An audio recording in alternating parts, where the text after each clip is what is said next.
Hi everyone, welcome to my channel. ముందుగా ఒక wedding కార్డ్ని తీసుకుంటున్నాను. దానిపైన ఉన్న ఈ లాకెట్ని తీసేసుకుంటున్నాను ఫర్దర్ క్రాఫ్ట్స్ కోసం యూజ్ చేసుకోవడానికి.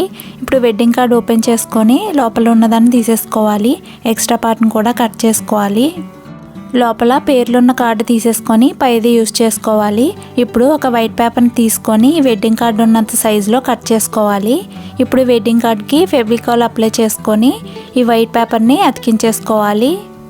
ఇప్పుడు ఒక రెడ్ కలర్ పేపర్ని తీసుకొని దాన్ని 6 సెంటీమీటర్స్ వెడల్పు ఉండేటట్టుగా కట్ చేసుకోవాలి. ఇప్పుడు దీనికి ఫెవికాల్ అప్లై చేసుకొని ఈ వెడ్డింగ్ కార్డ్కి కింద వైపు అతికించుకోవాలి. ఇలా ఫెవికాల్తో కానీ గ్లూగాన్తో కానీ ఇలా అతికించేసుకోవాలి. ఇప్పుడు రౌండ్గా ఉన్న ఒక బ్యాంగిల్ కానీ లేదంటే ఇటువంటి టేప్ని కానీ తీసుకొని ఇలా ఒక సర్కిల్ని గీసుకోండి. ఇప్పుడు గీసుకున్న విధంగా ఇలా ఒక బ్లేడ్ని తీసుకొని కట్ చేసుకోవాలి. ఈ సర్కిల్ అనేది వెడ్డింగ్ కార్డ్ ఓపెన్ చేసుకొని ఓన్లీ పైవైపు మాత్రమే కట్ చేసుకోవాలి, నేను వీడియోలో చూపిస్తున్నట్టుగా. ఇప్పుడు ఒక చిన్న రెడ్ కలర్ పేపర్ని తీసుకొని ఇలా హార్ట్ షేప్లో కట్ చేసుకోవాలి. నేను ముందుగా మడత పెట్టుకొని ఇలా మార్కర్తో మార్క్ చేసుకుంటున్నాను, అన్నీ ఒకే సైజులో రావడం కోసం. ఇటువంటివి మరికొన్ని తయారు చేసి పెట్టుకోవాలి.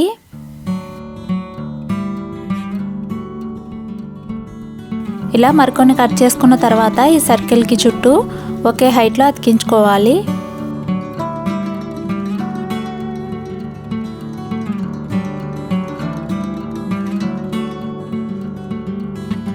ఇలా సేమ్ డిస్టెన్స్లో అతికించుకున్న తర్వాత వీటి మిడిల్లో ఇలా ఫెవికాల్ అప్లై చేసుకొని మరొక రౌండ్ అతికించుకోవాలి. ఇక్కడ మొత్తం అంతా అతికించకుండా ఓన్లీ మిడిల్లో మాత్రమే ఒక లైన్ లాగా అప్లై చేసుకొని ఫెవికాల్ని అతికించుకోవాలి. అప్పుడు ఇలా హార్ట్ షేప్ అనేది ఇలా కనిపిస్తుంది.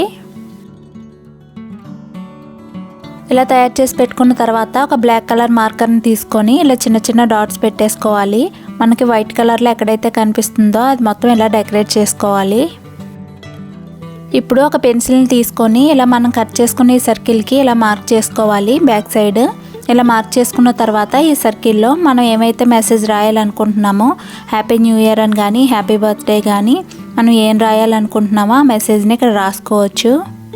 మీరు ఇంకా ఎక్స్ట్రా ఏమైనా రాసుకోవాలనుకుంటే కింద కూడా రాసుకోవచ్చు.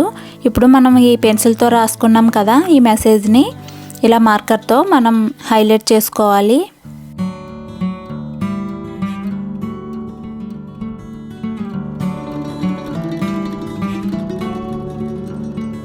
ఇలా రాసుకున్న తర్వాత కింద మీ నేమ్స్ కూడా రాసుకోవచ్చు. ఇప్పుడు రెడ్ కలర్ పేపర్ పైన మనం హాఫ్ బీడ్స్ని అతికించుకుందాం. ఇక్కడ హాఫ్ బీడ్స్ కానీ కుందన్స్ కానీ స్టోన్స్ కానీ మీ దగ్గర ఏముంటే అవి ఇలా కొంచెం డిస్టెన్స్లో అతికించుకుంటే చాలా బాగుంటుంది.